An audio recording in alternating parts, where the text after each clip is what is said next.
কেমন আছেন বন্ধুরা? আবার চলে এলাম একটা সাধারণ খাবারকে আপনি ইচ্ছা করলে অসাধারণ বানিয়ে নিতে পারেন। সেরকম আমি আজকে ভেন্ডি বা ঢ্যাঁড়সটাকে ভেজে নিয়েছি, সঙ্গে পরোটা বানিয়ে নিয়েছি।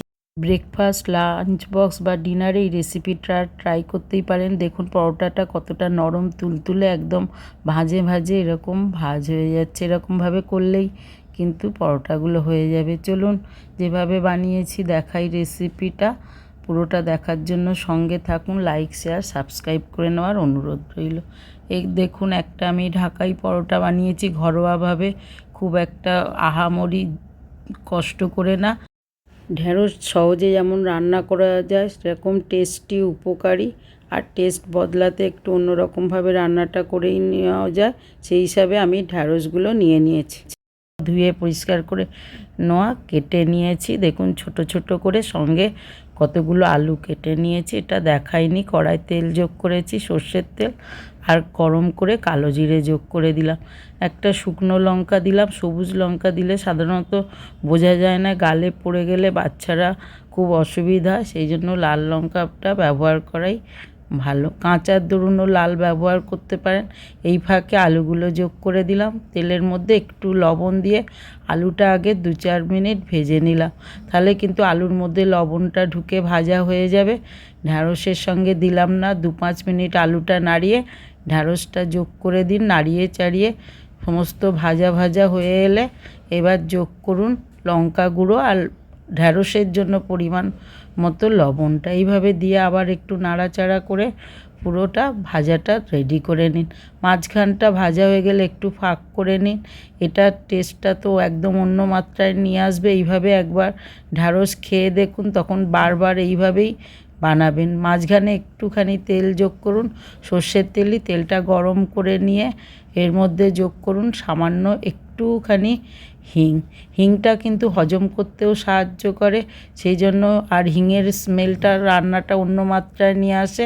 মাঝে মাঝে হিংটা খান, হিঙের উপকারিতা অনেক। এইবার ভাজা ভাজা করে নিন বেশ ভালোভাবে, যোগ করে দিন ঢ্যাঁড়স আর আলুর সঙ্গে পুরোটা মিশিয়ে একটুখানি নাড়াচাড়া করে ব্যাস হয়ে গেলে যোগ করে দিন ওপর থেকে নারকোল কোড়া।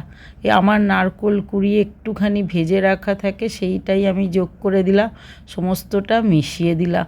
ব্যাস ঢ্যাঁড়স ভাজার টেস্টটা কিন্তু একদম অন্য ধরনের হয়ে গেল। একটা দেখিয়ে দিলাম, সিদ্ধ হয়ে গেছে।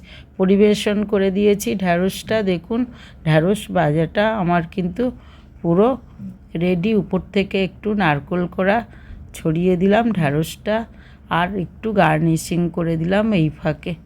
ব্যাস আর কি চাই বন্ধুরা, এরকম ঢ্যাঁড়স ভাজা হলে তো আর কথাই নেই।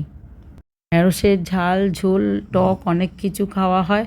ঢ্যাঁড়স ভালোবাসেন না এমন লোক নেই। ঢ্যাঁড়সের রান্নাটা যদি মাঝে মাঝে একটু পরিবর্তন করা যায় তাহলে তো আর কথাই নেই। যাই হোক, ঢ্যাঁড়সটার সঙ্গে তো কিছু খেতে হবে, সেক্ষেত্রে আমি 2টো লেচি নিয়ে নিয়েছি। অনেকগুলোই করব, তার মধ্যে একটুখানি লেচিগুলো ময়ান দিয়ে মাখা, অল্প একটু তেল আর লবণ।